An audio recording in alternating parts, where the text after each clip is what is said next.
NPS and CSAT scores give you something, but when it comes to determining what is it that customers and users are actually experiencing and feeling when they are interacting with the product, they're not good measures for that kind of thing.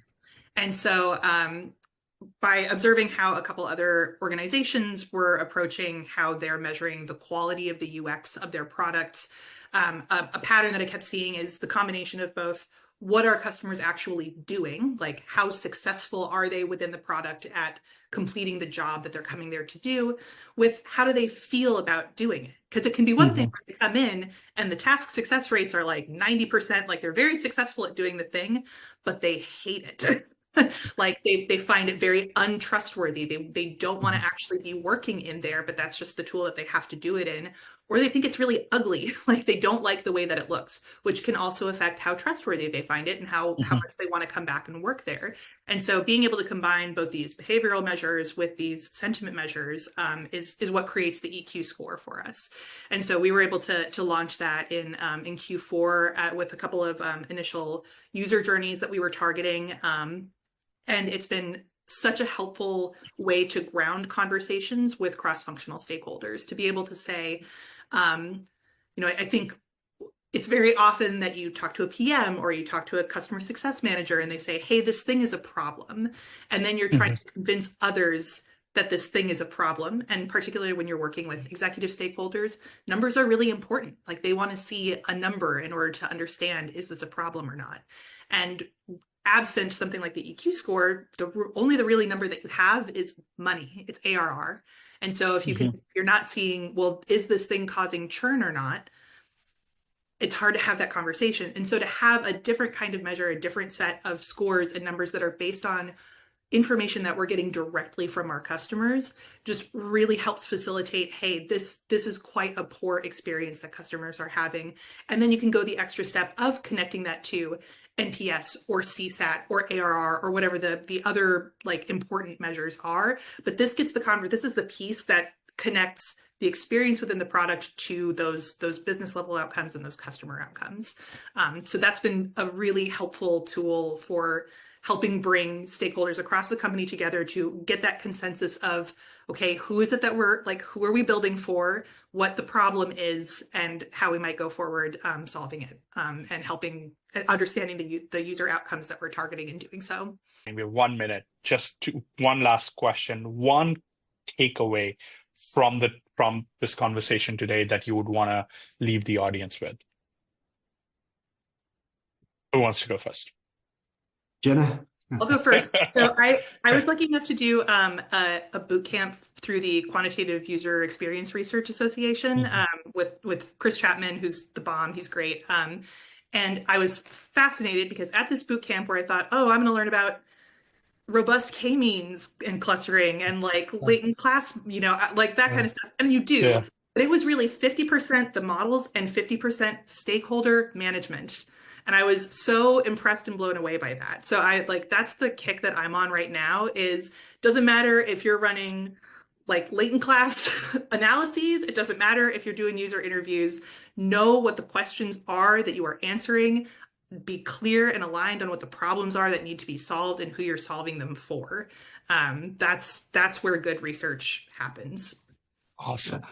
And I can parlay with what Jenna just did. Invest in education. Invest in your AI education. Learn or get left behind. Gain awareness. Understand what the space, at least at a rudimentary level, and get proficient at your craft. And treat AI. We start this conversation with is treat it like your thought partner. Like any task that AI makes easier or Harmon makes easier for you, specifically metrics, yeah. It's analyzing user interviews. That was probably the single most time-consuming thing. So for every hour that I would spend in an actual user interview, there was easily 4 to 5 hours of follow-up work that I would be doing for that. And that would include like going through notes that were taken, because even though we were recording the session, it's so much easier to analyze, especially if we're trying to aggregate across multiple interviews, text, right? So that's where written notes become really critical. So it was never just my time, my 1 hour on the call with the user. It was also anywhere from 1 to like 3 or 4 other people's time as well, who were coming and help take notes, because I can't facilitate and take notes at the same time. It's not going to be a successful interview in that way. So we always had to have a buddy system where there was always at least one other person on the call to be able to take notes.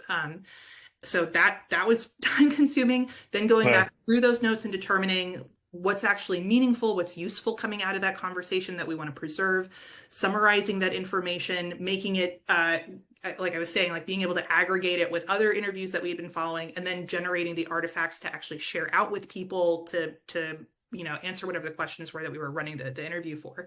So like I said, like every 1 hour, it was anywhere from 4 to 5 additional hours of work that I would have to do for these user interviews. It is now probably down to 2. And that is because we record the interviews directly in Marvin, and I know that there's going to be an automatically generated transcript, which means that I don't need note takers. And that also means that it's a lot easier for people to just come and drop into the call and listen as long as they want. That's the other thing too, is it helps with our cross-functional visibility, because we can say, hey, I know over in our pricing and packaging team, they've got questions about how we might evolve that practice. I'm talking to someone who's got a lot of thoughts about pricing and packaging. Come on in and listen for that portion of the conversation, and then you can go. But I don't need them to commit to an entire hour of note-taking in order to participate. So that piece of it, and then being able to quickly annotate the interviews and tag them with notes so that I can then put things together in aggregate on the back end.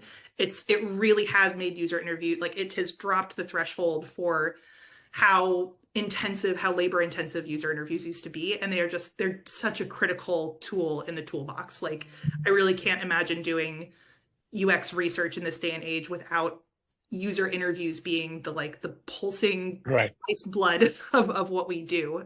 So it's been very informative. I can show you a real use case if you like what. So Jenna has authored and created a program at Pantheon called the Weekly Customer Call. And this is fantastic. Like, you'd be surprised how many people work in an organization and never talk to their customers. Right? And at Walmart, when I was there, it was a weekly mandatory 1 hour of your time. And so when she goes into a topic, she'll record the call, and there's a lot to get in, and they're wild, right? A customer's going to tell you 100 different things about what's going on. And where we're able to is take that video recording, upload it to Marvin, quickly summarize it, tag it accordingly, and put it into a repo that we can count on and have, basically have confidence that it's servable. Now, me as a stakeholder, I got asked, hey, what's our product design position on mobile? And my first question is, okay, what are our customers talking about it? Where's the insights there? I, can log into Marvin in the repo, use your AI search feature really quickly, and just type mobile design, right? And there's a massive summary, which is very helpful with citations to go back to those, very snippets of commentary to be able to serve those basic insights up in analysis as you're starting to go down a project. So so AI is not the solution in any of this. And you can barely tell it's being used. I know that the concept of democratizing research has become kind of polarizing for various reasons.